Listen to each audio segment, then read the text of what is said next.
y'all. I just wanted to tap in because I know I didn't get to tap in last week. Excuse me, I know I'm a little breezy, but I am currently in these Houston, Texas streets, so it is definitely hot out here and humid. But surprisingly, I got out here on Wednesday, I want to say, and it was hotter in Atlanta. I'm not Atlanta. Where do I live now? It was hotter in Ohio than it was here in Houston when I first got here. So, if you guys are unaware, the Midwest has definitely had a super crazy heat wave. And when I tell y'all, like, burning up, I mean, I'm talking about burning up. And it's not even like just the heat that was the issue, it was really the humidity that was ridiculous. I checked yesterday, the humidity at home was like 57%, so super, super crazy.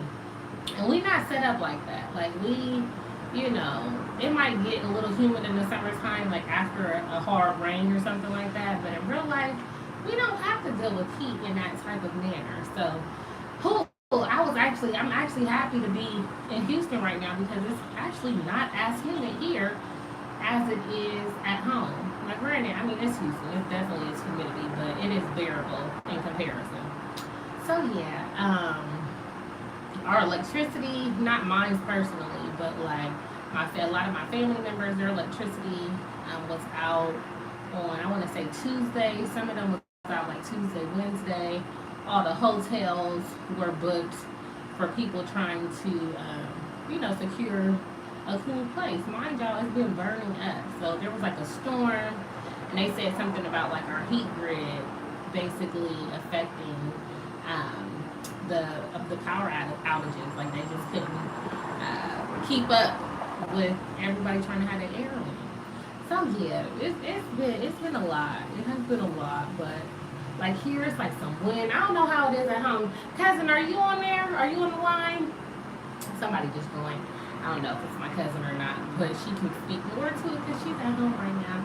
But yeah, so there's like wind. Let me show y'all. I think I can turn this on. So y'all see there's like wind and stuff. Like I promise you, at home there wasn't a piece of wind. It was just heat. You see, I got a nice little breeze. Little breeze. So I'm definitely appreciative for sure. But yeah, so I am in Houston, got here Wednesday, here helping one of my sister friends get packed up from her place so that she can relocate to another place that is up the street. She is an internal medicine doctor. So shout out to her. She just finished her chief year of residency. So she's out here being great, and so now she's taking on her full-time position, but she needs to move so that she can be closer to the hospital that she will be working at. So yeah, I came out here to work and to eat, because if y'all know anything about Houston, Houston has some amazing food, y'all. I've been living my best life eating. Today I went to, if you don't know about Houston too, I feel like Papa owns everything out here. Papa Do's, Papa's Mexican, Papa's barbecue, Papa is everything out here. So I just came from this place called Papa's Barbecue, and it was really good. I got some brisket, some potato salad, and some Texas dirty rice. So I give it about a 7 out of 10. Yesterday we went to a Mexican spot, and we went and we had these, I forgot what they're called. I have to ask my friend. But it was like this little breakfast place, and it's like a pastries. So it's basically like this really soft breaded roll, and it's like meat that's stuffed inside of it. So it's really good. Hey, Louise is on the line. Hello, hello. Hey, Louise. How have you been? Well, what have you been up to? That's why I'm trying to give my little updates now. I was on live a couple weeks ago. Last week I was going to try to get on. I don't remember what happened, but I didn't get a chance, unfortunately, to get on last week. But I do plan on, getting back to my scheduled Fridays for sure. My niece was running track, and she had meets on Friday. So, like, literally, she's at the beginning of the track meet because she runs the hurdles. And so I would literally be watching her when I was supposed to be on live. So that's what is going on with her. Missy, she did end up getting fifth place in the state in her 100-meter hurdles. And so she is the fastest sophomore in the state. And the two girls, well, she got fifth. Four of the girls who beat her, one was a senior, and then the other three were sophomores. Hey, y'all, how y'all doing? It's Friday. But yeah, if y'all are not following my Instagram, y'all gotta follow my Instagram because I post on there a little bit more. Hey, cousin.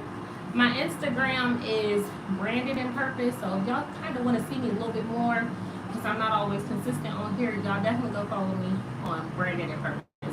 But yeah, so I have been getting my skate on, as you guys know, and I was trying to go skating out here in Houston, but I kind of got turned off a little bit with the skating because they're like, oh, you can't wear shorts, you can't wear crop tops. And I don't know if y'all know, but skating is like a full workout. So I don't really want to be policed, for what I wear when I'm going skating. However, and they're like, it's family friendly. But I'm like, when they walk outside, they're going to see a crop top. They probably want to wear one themselves for the family. So I was like, that's a little strange. So I don't know if I'm going to be able to actually skate here. But shout out to my friend because she got her keys at her new place today, and she has like these really nice floors. And she's like, girl, just bring your skates. You can skate over here. So I was skating over there because the furniture doesn't come till Sunday, y'all. I had me a grand old little time today, okay? So yeah, I've been skating. I've been practicing my pool, y'all. That's my other new hobby. So I have been really enjoying pool. I have been trying to narrow down, y'all. That's the biggest thing. I have been trying to narrow down my choices for where I want to live in Mexico. So you guys know I'm relocating, just for a short stint of time. It's not going to be extended. It's not going to be as long as I was in Puerto Rico. But I am going to Mexico. And so I know I'm going to be like living somewhere around the Yucatan Peninsula. And I just haven't decided exactly where. I was trying to decide if I wanted to prioritize safety or the beach. And I'm not saying that necessarily being by the beach doesn't mean you're going to be safe, but I mean, a lot of the beach areas are definitely more touristy, and where you have a lot of tourists, there's definitely more like petty crimes and things like that. So the area I was thinking about going to is called Merida, Mexico. And so I am not going to, I think I've decided that I'm officially not going to be going there because I have been watching videos this week and I haven't been doing like a lot of research. I'm just kind of go with the flow type of person. So I'll do some research just so I'm informed, but like I'm not spending like hours and like writing notes on all the pros and cons. I pretty much keep a little mental note and keep it moving. But the Merida, Mexico, it is extremely hot, and the nearest beach is like 30 miles away. And I don't think I want to compromise the beach because y'all know how close I live to the beach living in Puerto Rico. And they said like Merida is either like hot or it's like hot. Like they said there is like really no true cool down period. So now I'm thinking about going to Playa del Carmen, which is like right outside of Cancun. It's not necessarily my top place because again, it's beachy, so you know it's touristy, but they have like this area, it's literally called like the other side of the highway. So I think that I would want to live on the other side of the highway. My biggest want is like I want to be able to be like walking distance to like a grocery store. I want to be able to be near a gym, and then everything else I can pretty much figure out. So I am thinking about going there. And what I'm thinking about doing is just going ahead and getting an Airbnb like I did in Puerto Rico, and then get an Airbnb for a couple of days and go around and look and see where I want to stay, because pictures can definitely be deceiving, and I don't want to pick a location and not have somebody like on the ground to actually like go check it out and to like confirm like, oh yeah, this is a great spot. I just don't know how comfortable I feel doing that. So I do have a girl that I met at a conference earlier this year, and she definitely said that I could potentially use her realtor. So I do kind of trust that she would put me in the right direction. I will say though, if I end up moving to Playa del Carmen versus moving to Merida, that the cost of living is going to be a little bit more. I was One of the big reasons I do want to move to Mexico is because the cost of living is much more reasonable. Merida, I was looking at like 2 bedroom rentals for like 2 bedroom, 2 baths, like a private pool for like 350, 450 a month in US dollars converted over. So I'm like, oh my gosh, you can't beat that. So I'm like, I really want to go out there.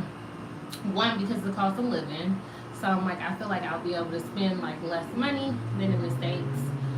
Two, I feel like I'll have more focus because even though I definitely love like being home and back with family right now, it is a lot of distractions.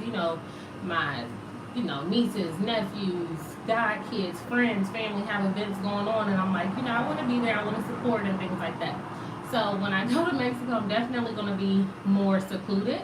So I'll be able to focus more like on my business and things like that. Another thing, you guys know I've been working with my Spanish tutor for the last year. So I really want to get like really serious about my Spanish. Now, granted, in Puerto Rico, like I was comfortable enough to get around. Like I could ask for directions. I could, order my food, basic things like that. But I really want to get immersed in my Spanish going to Mexico. So I feel like going there is going to be good, y'all. And when I tell you, like, I understand like Mexican Spanish way better than like other Caribbean Spanish, like Puerto Ricans and like Dominican like Spanish. Like I was at the airport the other day, and a girl, she was like, "What are they talking about?" And like for the most part, I probably understood like 75% of the conversation. So I was very happy about that. So grateful for my tutor. My tutor is Dominican, and just recently we just parted ways because she's been having like a lot of issues with her internet. And so I just recently got a new tutor. I haven't met her yet because I haven't scheduled. Okay, sorry. I haven't met my new tutor yet because I haven't scheduled my classes yet.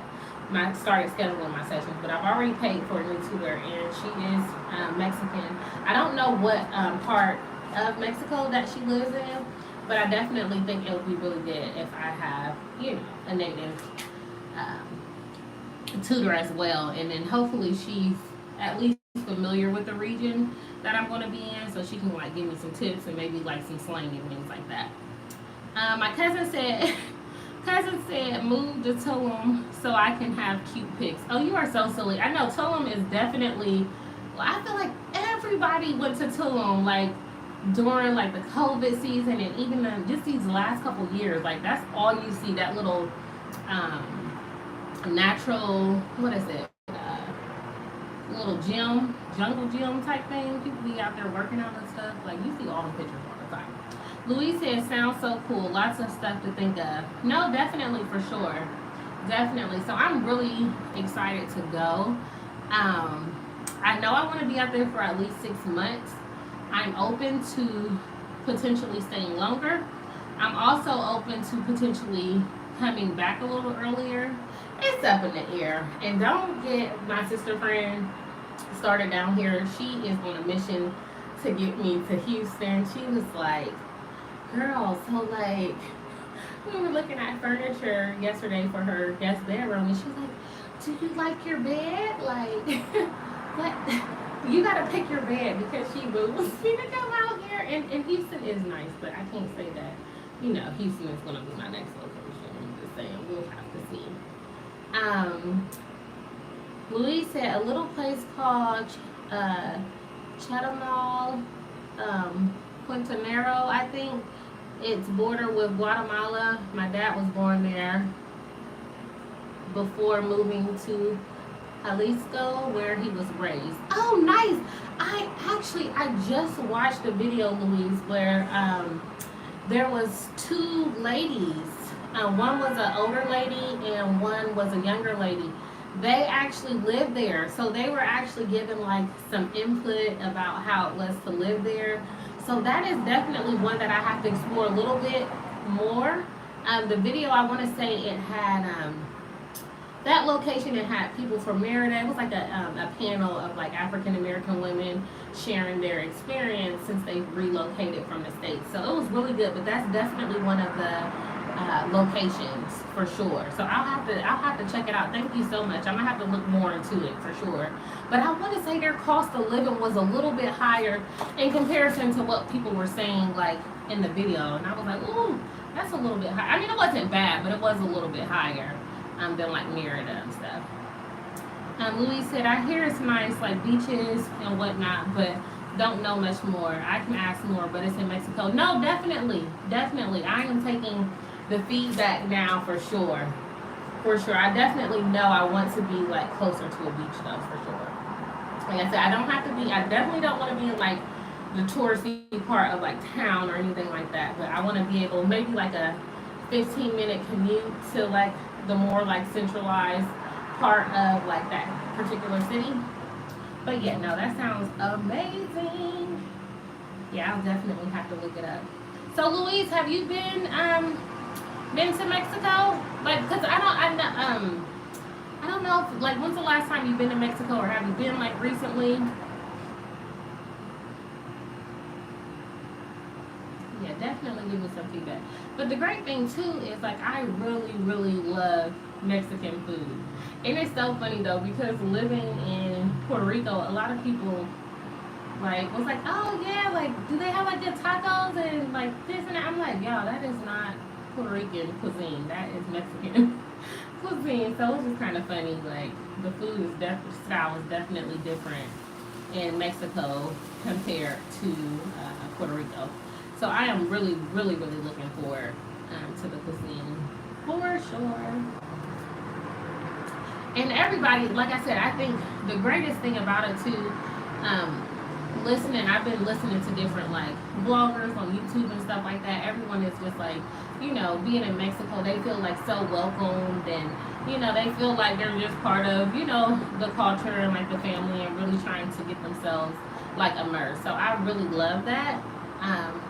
And then I will say the only con that I heard, which is kind of common for like a lot of the bloggers that live in Mexico, they were like, they had to get used to like how loud it was in like comparison to the States. So I'll have to wait till I get there to explore and kind of form my own opinion. But they were just saying like, you know, as far as like, you know, festivals and, you know, different parties and things like that, like, you know, in the States for the most part, there's like this unspoken like, okay, about 9 o'clock, you know, during the work week, you know, people are pretty much settling down, and you're not going to hear like too much of anything going on, at least, you know, maybe some neighbors arguing or something like that. And then on the weekends, you may hear a little bit more. A lot of people are saying in like, no, in Mexico, like, people party when they party, they, you know, it's just like, just louder. They just like, there's just always like noise. So I don't think it's even really dependent on like the parts, because there's like people in all different states who were like saying the same thing. So I'm interested to like experience that part of Mexico as well. So that is interesting, for sure. So yes, so that's pretty much my updates. Oh, I do have another update. So y'all know that I was a science teacher. So I am currently doing some training to be like a facilitator doing professional development for this science program. And so I'm going to be doing that in the month of August. My training is like now until like mid-July. And y'all, it is so freaking intense. Hey, you coming to say hi to the people? No, ma'am. I'm coming to tell you, can you let your brother know that they're going to be on their way with the stuff? Okay, yes. You sure you don't want to come say hello to the people? The people would love to see you. Okay. Okay, we're going to say hi. Hi, people. It's Dr. Mosley in the building. Hey, look, she over here peeking. I cannot. She plays way too much, you guys. But yeah, my brother's a little under the weather right now, so I went ahead and sent him. Well, she has the Target app, so she so gracefully order him some things from the Target app. So she was telling me that it's going to be available for him to pick up shortly. So yeah, Louise said, I have never been to Mexico. I was going to buy them. I was going to buy them COVID since my parents got their residency right before COVID. Oh, okay. Got you, got you. I know a little bit of typing, but I got what you're saying. Oh wow. Okay. Now, what part of Mexico is your mom from, Louise?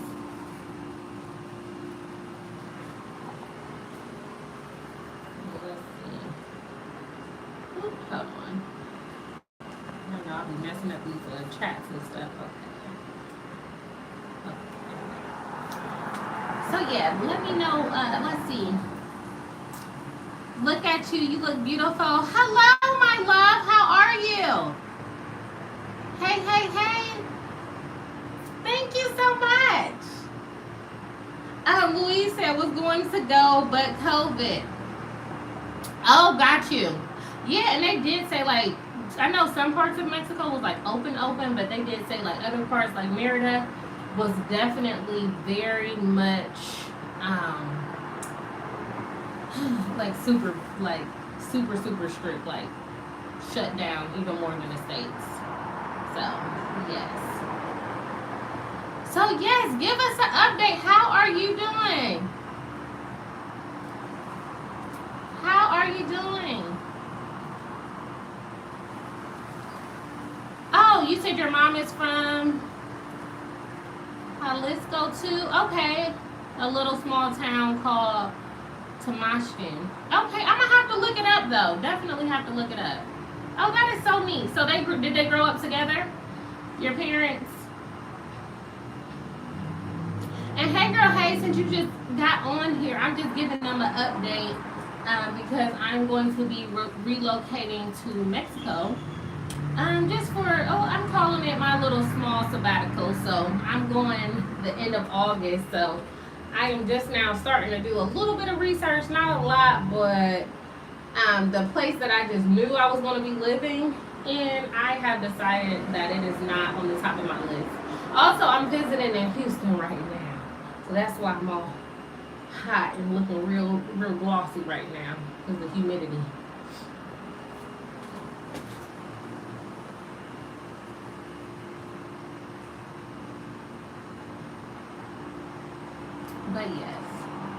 But yeah, I'm really looking forward to that. But yeah, so with the August professional development I'm going to be doing is for K through 8 science teachers, and I'm going to be teaching them the company that I'm contracted to work with. They really have an amazing program. It's all about like teaching like science based on like a phenomenon versus like topics. So instead of like talking about like electrical currents, you'll do a phenomenon like in a particular town after a large heat wave. Look, I'm using what happened in Ohio this week. After a large heat wave, all the electricity went out. And so then the students, instead of just saying like, hey, we're going to learn about electrical currents, like you build up the actual curriculum based off of that particular phenomenon, and then you just add like these different components to it.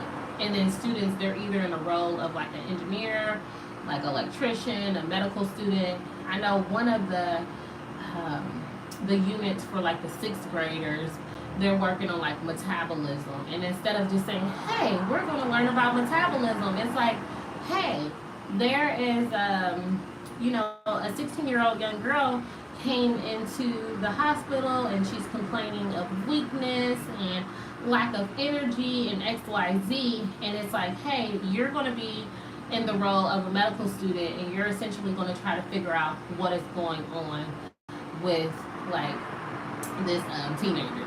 And so based off of that like knowledge, they'll go ahead and do like simulations, and they'll start learning about like glucose and all the things, and your amino acids and proteins, and the buildup of it's just like a build, like literally it's just a buildup And so you have like this phenomenon and then you just break it down. So I really, really love it. I wish science was taught to me in that way, but how about you guys?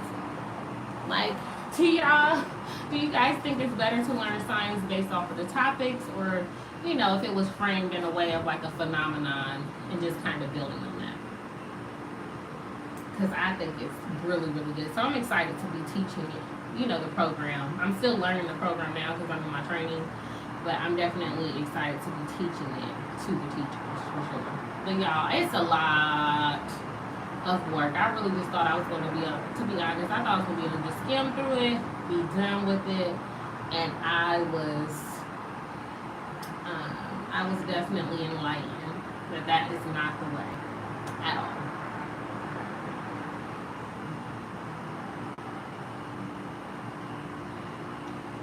Louis said that his parents met when they moved to the U.S. Oh my gosh, it's such. Oh my gosh, you said no. So the state of Jalisco is pretty big. Okay, where they grew up is about 5 hours away. So like Social versus North Cal. Oh, okay, got you. Okay, got you. I'm like, oh wow, that's super. But that's still. I mean, you think about like Mexico being an entire like country. Still, like for them to be technically like on the same coast is pretty cool. To grow up on the same coast, that's pretty dope. Louise said, "Oh wow, that sounds pretty cool. I would have enjoyed it a lot. Common Core math is all about word problems, which I hate. Yeah, Common Core. When they switched over to Common Core, I was like, this is very problematic. Problematic, but science word problems will be cool, especially those med ones.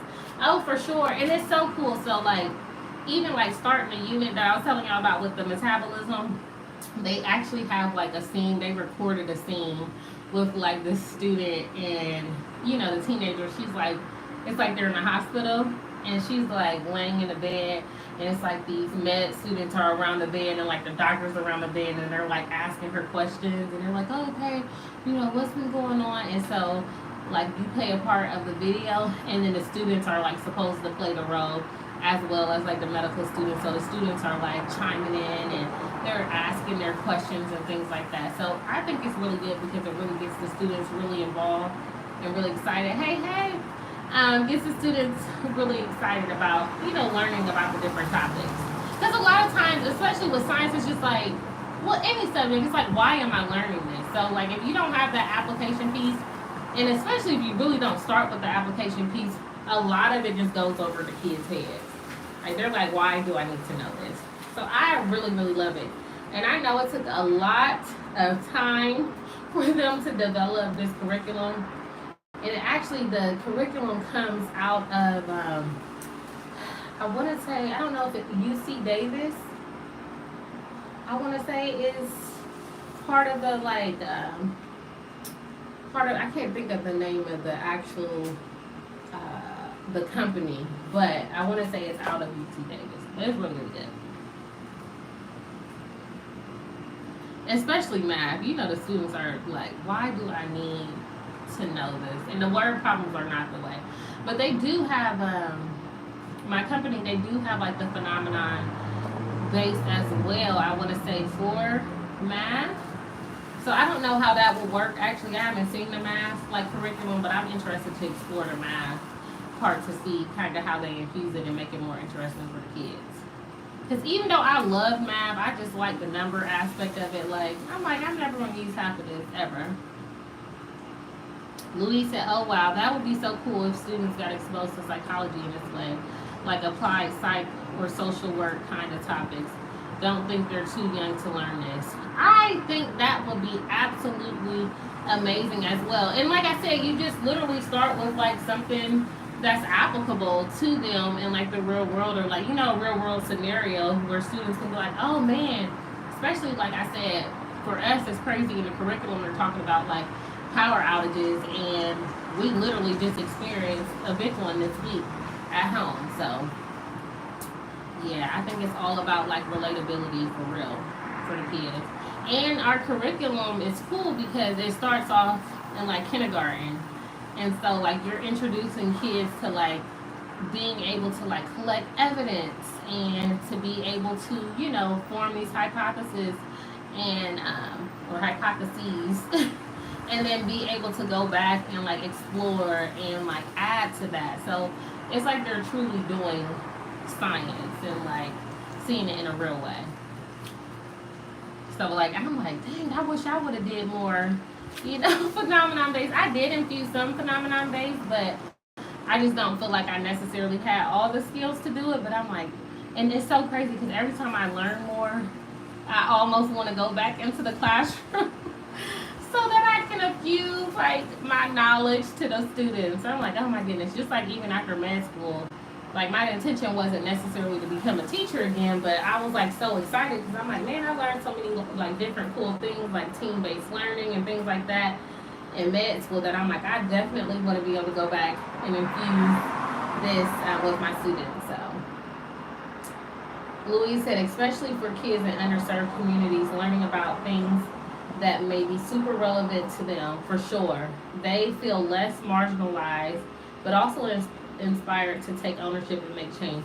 Absolutely, and I love like the ownership piece of like this particular curriculum. I am interested to look at the demographic breakdown for sure, because like even with my school system, I would love to see them do this, but I'm like, can our systems like, some of these underserved systems, can they afford, to bring this type of curriculum in? That's one thing with education. It's like always changing, always changing. Like now they go off of, this curriculum is based off of like, there's like this new generation science curriculum that changed back in like 2012, and so that's what the program is based off of, and of course it's driven by like phenomenon, but I don't really see that changing anytime soon. So I really do hope that these schools will take the time to invest in these type of programs as well. And like I want to see, they have like a reading program as well, and my sister-in-law, she is a second grade teacher, and she said that she's used some of their curriculum, and she said it is excellent, for teaching the kids how to read and things like that. So I'm like, man, this is so awesome, so awesome. And then they have like a lot. They try to have a lot of like diversity in their like curriculum and content, and have it more inclusive. And they definitely acknowledge the whitewashing of a lot of the curriculum. Like they talk about that like in our training and stuff, and how they try to move away from that as well, and just try to be more inclusive and things like that. And then there's like in the middle school units, there's like these engineering internships, and they really go really deep into like different phenomena. So it's really really cool, really really cool. So yeah, I am enjoying that for sure. But yeah, Louise, what's the update with you? What you got going on? Give us an update. And cousin, how are you? How are you doing over there with your packing? Cousin is shout out to cousin. I think if she's still on here. But cousin, she is going to be closing on her new home. She got a new build, and it has been a journey. I feel like it's been like she's been looking for like a house for like the last 2 years. It's been like super super crazy. But I am happy that her house is finally built. It passed the inspection last week, so she's going to be moving. However, the child is a procrastinator, so yeah, we'll just say that she'll be out, by next week when she's all the way packed up. Louise said that would even be super cool for high school. I would love to teach high school in that way, like PBL type of thing, but for all sciences. Oh, absolutely, absolutely. And that's what I tried to bring some of that in, because like the PBL style, the last time I was just in the classroom. And so I feel like this is even, of course PBL is cool, and of course, for the most part, like college students, med students, higher education, you have more of a foundation. But I still think it's good to kind of explore in that way, and to be able to build in that way. Louise said, congrats, super good milestone. Yes, I'm super, super proud of her. Super proud of her. And if she doesn't see this now, because I don't know if she's like packing her, she's on live right now, I'll make sure I will relay the message. But yeah, Louise, we definitely want to update on how you are doing.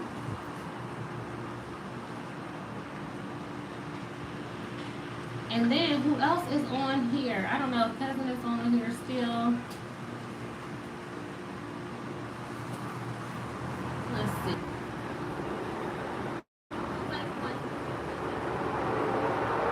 Okay, I'm sorry. I got a delay. So sorry, you guys.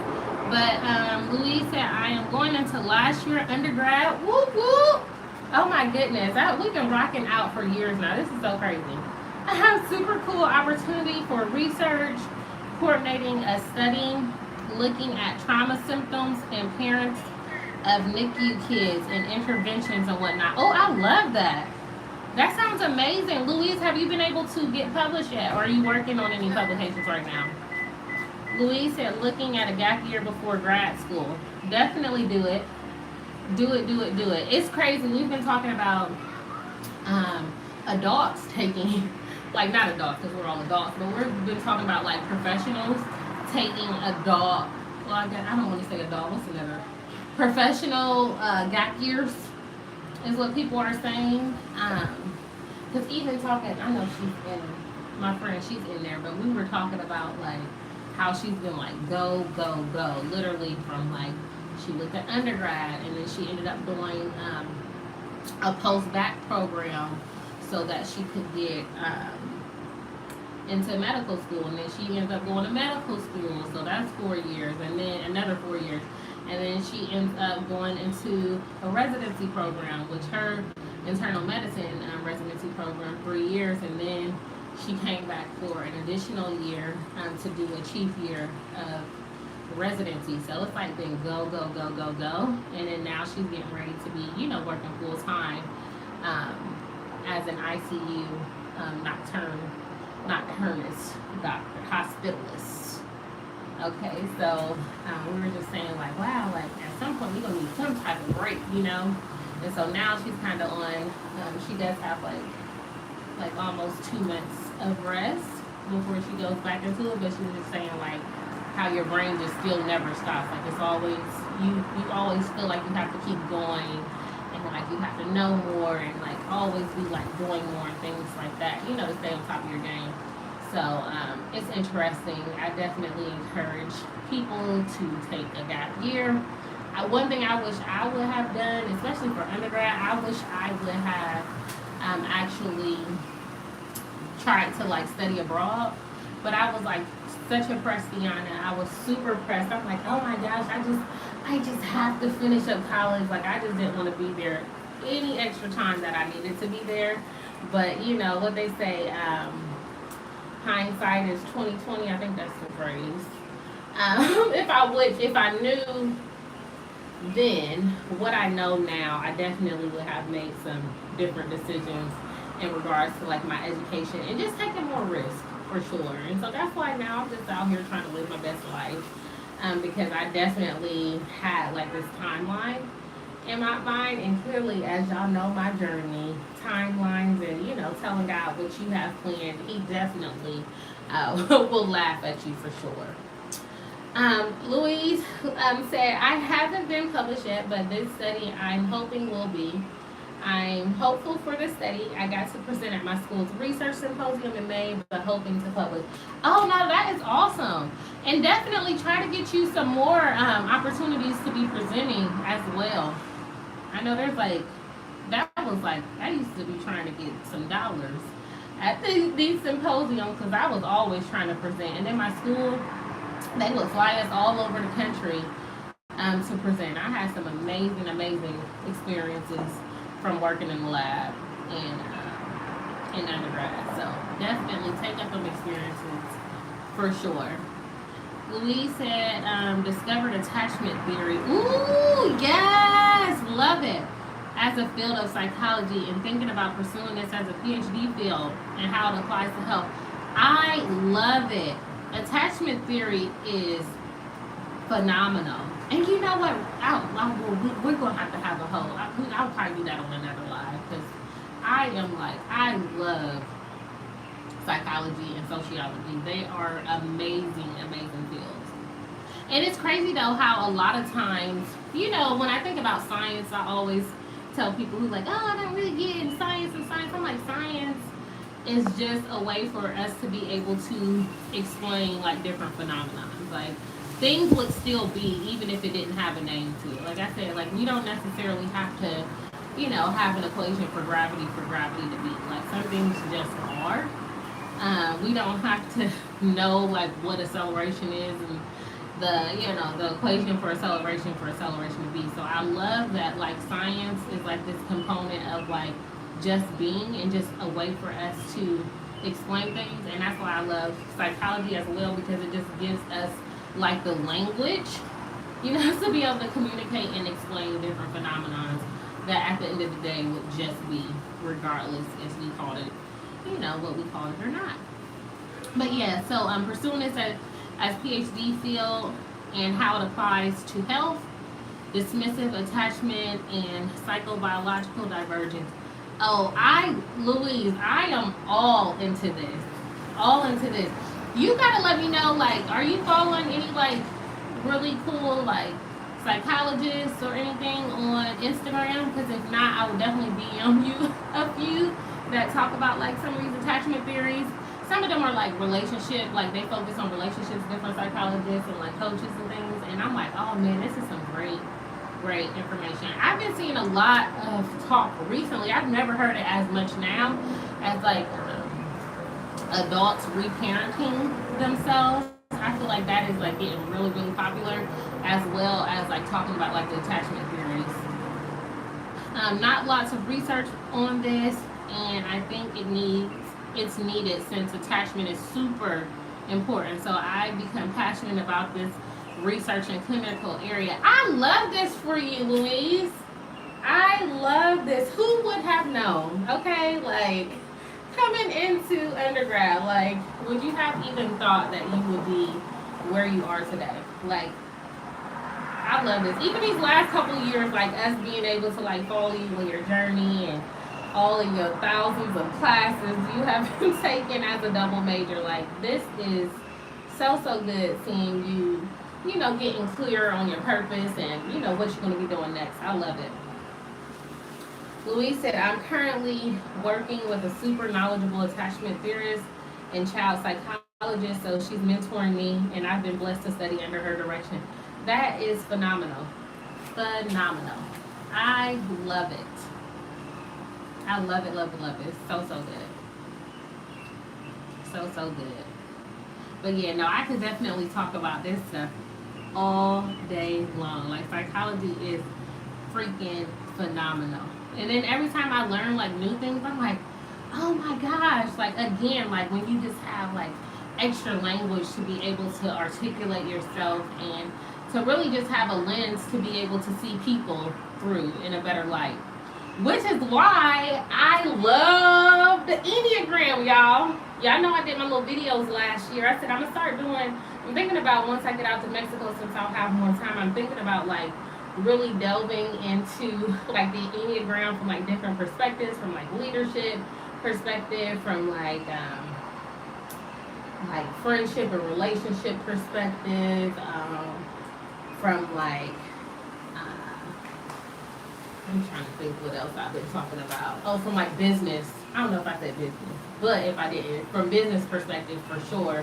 Since you guys know that I am, pursuing my entrepreneurial endeavors now. So I think it is absolutely phenomenal. I have a business accountability group that I meet with every Sunday, and I had them do the Enneagram a couple weeks ago, and it's crazy because I'm always like observing people and like their behaviors and like just the way they communicate and things like that. And I'm telling you, like I am pretty good on guessing people's like Enneagram numbers. Like I do a really good job.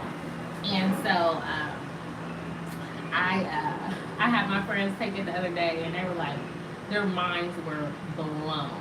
They were blown. And I've taken a lot of like different personality tests because I think they're really cool, and I do like some of the insight they give. But the Enneagram, I just feel like there's nothing like the Enneagram. It is like my favorite. Let's see. Louise said, yes, my interests have shifted so much, and I'm passionate about applying attachment to clinical health like pain and chronic illness So I'm super excited. We definitely need to talk about this. Oh no, I am super hyped. This is such good. And like you said, because it really hasn't been explored in the way that you're trying to explore it, so there's so much room for like for research and just for uh, like different gaps that we don't know to really be explored. And like I said, to me, it's just a language thing. And then once you know more about it and you can, have the language attached to it, then we can really just start educating people more about it. But I love it. That is great. That's dope. How about y'all? Anybody else on here? Y'all like psychology? I don't know. I see a couple folks been coming in and out. But hey, y'all. How y'all feel about psychology? But yeah, no, I love that Louise. That is phenomenal. So I definitely have to stay updated with everything. And then, oh my gosh, so the other day, me and my friend, we were just having a whole rant about like imposter syndrome. And she was saying like she feels like sometimes she's experiencing imposter syndrome. And, I'm like, I definitely use the term as well. But I really feel like it is like BS, to be honest. Especially for like a lot of minorities, specifically like minority women, specifically like African American women for sure. And we were really exploring that, and I'm like, it's very interesting how like sometimes some of these like concepts that we learn, how sometimes it can like focus on individuals when at the end of the day it's really a systemic issue. And I don't like how like even imposter syndrome for a lot of individuals. I don't necessarily think it's like, oh, this is something you need to fix in you. I feel like a lot of it is like systems, whether it's like the leadership. Just like my friend, she was telling me, she was like, like I didn't even necessarily feel like I was shocked when I got my position. Like I was shocked to get the acknowledgement that like deep down I know I deserve, but because I wasn't like affirmed in like how good I was doing and things like that, how it did make me like doubt myself on like, well, did I really deserve this? And I'm like, it's sad because we have all these systemic issues, and again, a lot of times it's just brushed off as it's the individual's issue. Like, oh no, you need to work on you. You need to gain more confidence. You need to increase your self-esteem. And it's like, it's so much bigger than that. But that is a whole nother rant. Like, we talked about that for like a whole hour. But yeah, definitely psychology is everything. Love it.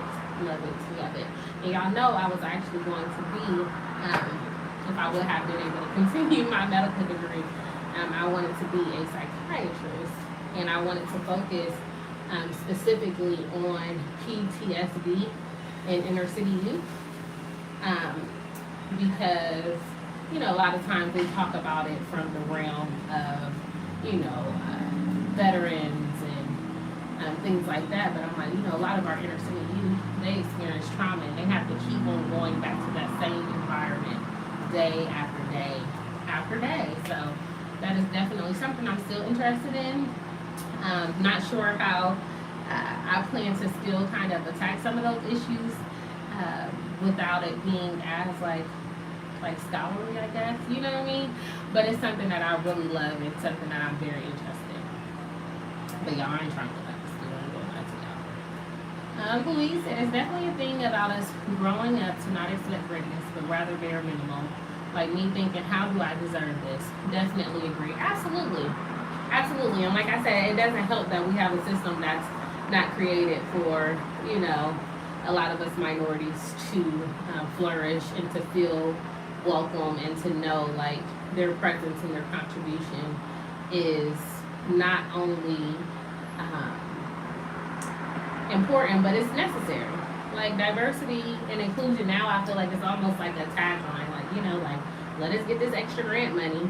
Let us, let us say diversity and inclusion. Let us hire a couple extra people, but it's so much bigger than that. Like you gain so much more with like diverse perspectives and really just, being able to take in different knowledge and information from others that are different.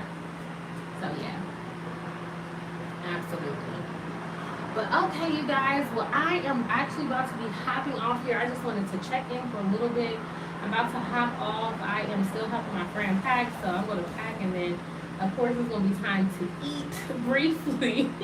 So I am going to be looking forward to what we're eating. I think we're eating like maybe some Caribbean food later, like some jerk chicken or something like that. So I'm looking forward to that, you guys.